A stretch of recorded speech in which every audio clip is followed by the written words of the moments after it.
Deux versets du Saint-Coran décrivent les pleurs, par « Tu vois leurs yeux, débordés de larmes ».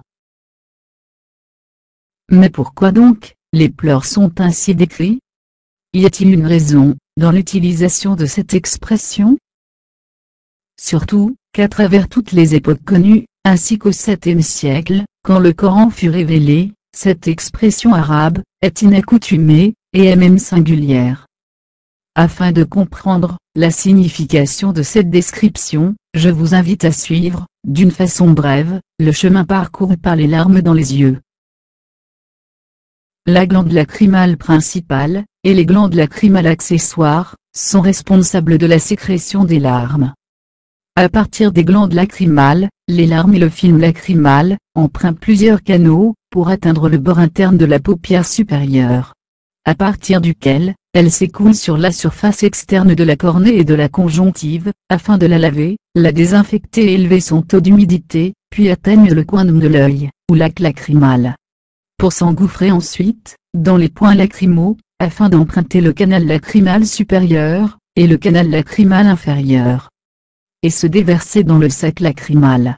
À partir de ce réservoir, les larmes se dirigent ensuite vers le canal lacrymo-nasal, pour s'engouffrer enfin dans les fosses nasales. Sauf que cet écoulement n'est pas purement gravitaire, car en fait, il est assisté par une pompe qui lui permet d'évacuer plus facilement les larmes vers les fosses nasales. Et cela se passe au moment du scintillement de l'œil. En effet, quand la paupière est rabattue, le muscle et ligaments responsables de cela sont dans un état tel que les canaux lacrymaux supérieurs et inférieurs seront sous pression, ce qui aura pour conséquence de refouler le liquide lacrymal qu'ils contiennent vers le sac lacrymal et de là vers les fosses nasales. Par contre, quand la paupière est relevée, ces muscles se relâchent autour des deux canaux. Sachant que leur paroi est élastique, leur section augmente, alors ces deux canaux prennent du volume, et une dépressurisation apparaît en leur sein, ce qui a pour conséquence d'aspirer les larmes qui s'étaient accumulées auparavant au niveau du lac lacrymal, quand la paupière était rabattue. À noter que durant cette dépressurisation, la valvule, anti-reflux de Rosenmüller, évite tout retour de liquide du sac lacrymal vers les deux canaux. Ainsi, dans les conditions normales, pour évacuer ces larmes, l'œil est doté d'une pompe qui aspire les larmes du lac lacrymal, et les refoule au sac lacrymal. Par contre, dans certaines conditions particulières, telles que lors de la sensation de la douleur, ou de la tristesse, ou de la joie, ou aussi, quand l'œil est agressé, ou même quand on épluche un oignon, ce dernier dégage de l'oxyde propanocial, qui en arrivant à l'œil, réagit avec l'eau des larmes pour donner de l'acide sulfurique très irritant pour l'œil. Les glandes sécrètent une plus grande quantité de larmes, et la pompe lacrymale s'engorge. Le sac lacrymal étant entièrement rempli, apparaît alors l'écoulement des larmes au nez. À ce moment, les larmes des yeux, ne pouvant emprunter la pompe lacrymale, débordent des yeux.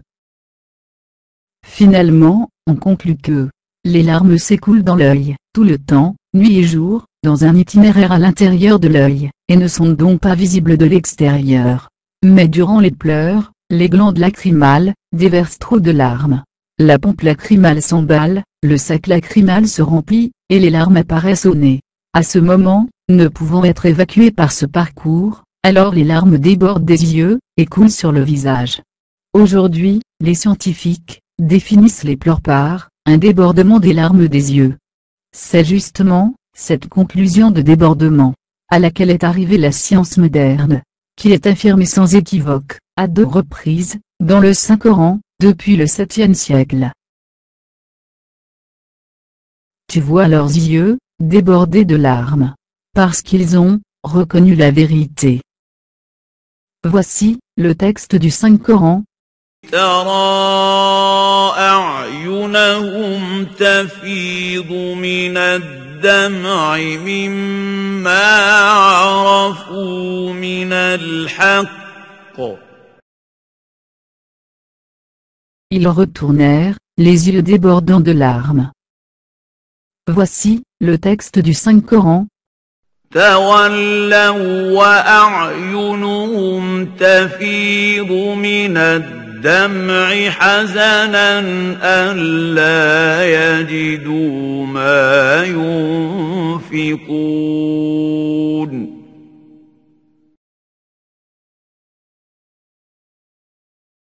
Avant de terminer, j'aimerais rappeler les faits suivants.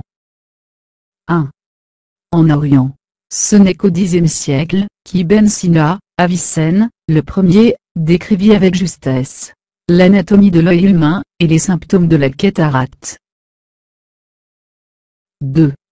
En Occident, la dissection de l'œil n'a été faite qu'au XVIe siècle, voire Béranger de Carpi, Charles Estienne, etc.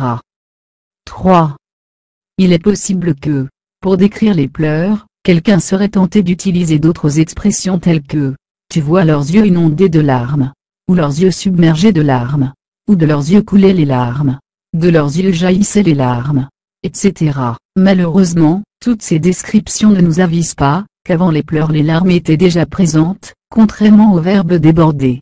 En effet, si les larmes devaient déborder pendant les pleurs, alors implicitement, cela démontre qu'avant les pleurs, les larmes étaient déjà présentes, et que justement, ces pleurs ne sont que leur débordement. La science contemporaine a abouti à cette réalité, et a inévitablement décrit les pleurs par le débordement des larmes. 4. Dans le Saint-Coran, les pleurs sont évoqués 6 fois. 4 fois, par le verbe « pleurer », et 2 fois par les yeux débordant de larmes. Mais, jamais par un verbe, autre que « déborder » ou « pleurer ». 5. À noter, en littérature arabe, ou dans le parler des gens, l'expression « les yeux débordant de larmes » n'est pas une expression usuelle, ni au VIIe siècle quand le Saint-Coran fut révélé, ni avant, ni même après qu'elle fut employée par le Saint-Coran. Maintenant, pour conclure, posons cette question à ceux qui ne croient pas que le Saint-Coran est la parole du Seigneur. Comment expliquer la présence de cette description des pleurs dans le Saint-Coran, avec exactement la même description, débordement des larmes, à laquelle est arrivée la science contemporaine, alors que le Saint-Coran date du 7e siècle.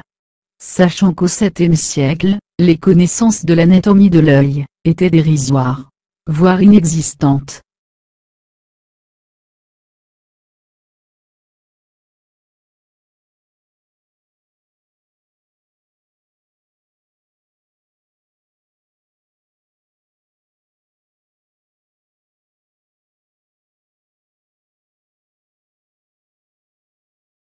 Merci pour votre attention.